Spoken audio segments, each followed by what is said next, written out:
Okay, so Apple just finished their iPhone 13 event, and I want to talk about 3 things that I found to be most interesting from the event. Hello, my name is DI, and I am a software engineer by day and a YouTuber by night. Let's get right into it. The first thing that they talked about was the iPad. Personally, I find that the lineups of the iPads are a little bit confusing right now because on the high end, they have the most innovative Apple product because they get to test out all of the new features. The 120Hz display came out on the iPad first. LiDAR came out on the iPad first as well. So it seems like to be this really niche product that Apple can test all of their new prototype technologies. And on the other hand, you have the baseline model, which seems to be a recycling of the older technologies and the older designs that Apple is clearly moving away from. So the iPad that they unveiled was definitely the cheaper old recycled technology because it still had the big bezels, it had the old home button, and it was compatible with the first generation Apple Pencil, and I have no idea who's still using the first generation Apple Pencil. But it seems like they're marketing it to students because it's a very cheap and accessible price point, and they even mentioned that for students it would only be $300, which seems to be a really great deal, especially because the iPad is still the best tablet on the market.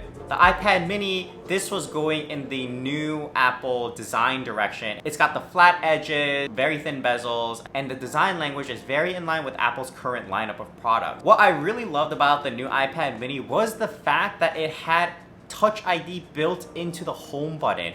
In the time of this pandemic when we have to start wearing masks again, Face ID isn't gonna work while you're out. I don't know why they didn't add this home Touch ID button on the iPhones as well, because I think that would have been super convenient. All right, let's talk about the second thing, and that was the new Apple Watch. So people have been speculating that the watch would also get the same design update with the flat edges, but we didn't get it. What we got instead was a really edge-to-edge display that curved over the side. From the looks of it, it seemed pretty cool. They said that the bezel was only 1.7 millimeters and it was 20% larger than the current Series 6 display, and they had some screenshots comparing the two.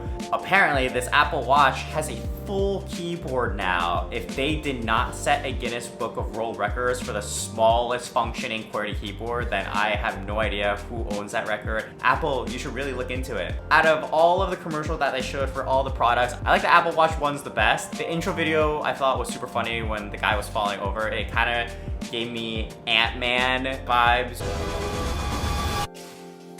But yeah, I'm gonna have to get my hands on the Series 7 to see if it's a big enough difference to incentivize people to upgrade to it just from the bigger screen. Also, I could not believe that Apple is still selling the Series 3, like what a champ. Apple Watch Series 3 came out in 2017. In 2017, the most popular song was Shape of You. And finally, let's talk about the reason why we all came here. It's for the new iPhone, the iPhone 13. First of all, it's a smaller notch, 20% smaller. Apple is never gonna get rid of that notch because it's so iconic now. It is a feature, not a bug. How else are you supposed to know who has an iPhone except for the fact that you can see that notch when their screens are lit up? And on the back, the camera layout is different so that when you pass someone on the streets, the other people can know that you have the newest and latest, greatest iPhone. So the notch is smaller, the screen is brighter, the battery's better, and the camera's better. And Apple is gonna tell you all day long that the new iPhones are so much better than the one you have, so you can spend your hard-earned money upgrading. But in the grand scheme of things, I don't think that these improvements are that big of a difference than especially the iPhone 12. Now, one thing that is different is the new cinematic mode, which lets you blur out certain parts of the background. Think of it as portrait mode for videos. And they explain that you can change the amount of the blur and the focus of the blur after you film it. So that means it's all being done with software. Now, when portrait mode first came out, it was done using software as well, and sometimes it had trouble around the edges, especially with people's hair. So I thought it was a really ballsy move that the clip that they were using, that one of the actresses had an afro, because I thought the software would struggle with finding the edges of the afro. Now, because it's software, with software updates and more machine learning, the better it's going to get. But in the beginning, I'm not sure how good it's gonna be. I remember when portrait mode came out, I never really used it, and then maybe years down the road, it did get good enough